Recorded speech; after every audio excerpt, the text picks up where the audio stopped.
joined today by Scott Williamson, Managing Director of Blackstone Minerals. Scott, thanks for your time. No worries. It's all about the development of the Tarkwa Integrated Battery Metals Project in Vietnam, developing along nicely. Yeah, so at the final stages of the definitive feasibility study, there's a couple of key pieces of data that we're working on. We're doing the final stages of the piloting, which is the nickel sulfate through to the precursor product. And getting close now and working through a joint venture partnership process.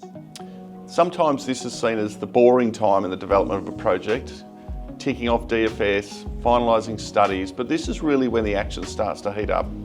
Do you expect action over the next 3 to 6 months? Yeah, you're right. It's that time where the institutional money comes and the retail money gets bought. So it's the time where we're going to show the market that this will get built. And so the market's assuming that we'll never get this thing funded. We're running a formal joint venture competitive process at the moment. We will come out and show that this will get funded and we will build it. So yeah, that is exciting because that's the re-rate that everyone's waiting for. So we're being valued as if it'll never get built. Now we've got to show that we're going to build it. How is the process going, and are you experiencing much interest?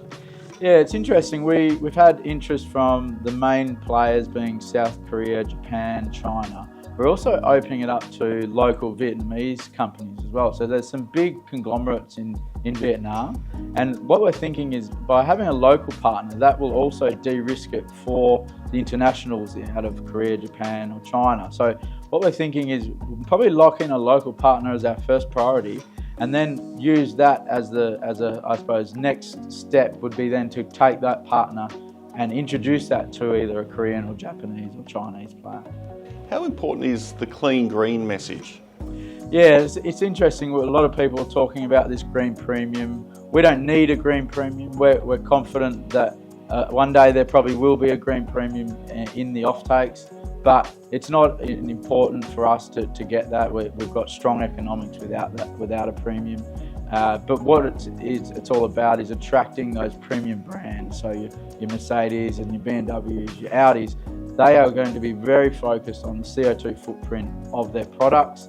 They will be tracing their metals all the way through their supply chain, and they will make sure that they have clean green products in their supply chain. So we're particularly focused on attracting those premium brands, and we think that our products will end up most likely in Europe or North America.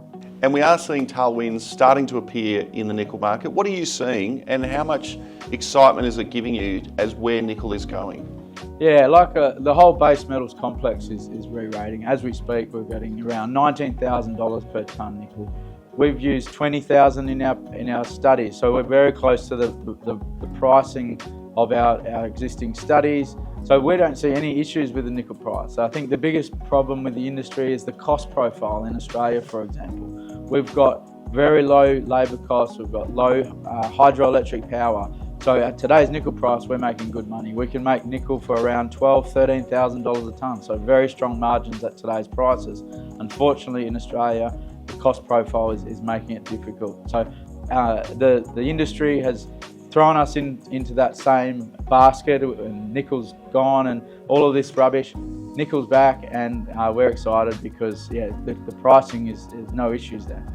Poised for a re-rate, big news to come, exciting times ahead in the development of the next nickel project in Southeast Asia. We're watching with interest. Scott, thanks for your time. No worries, thank you.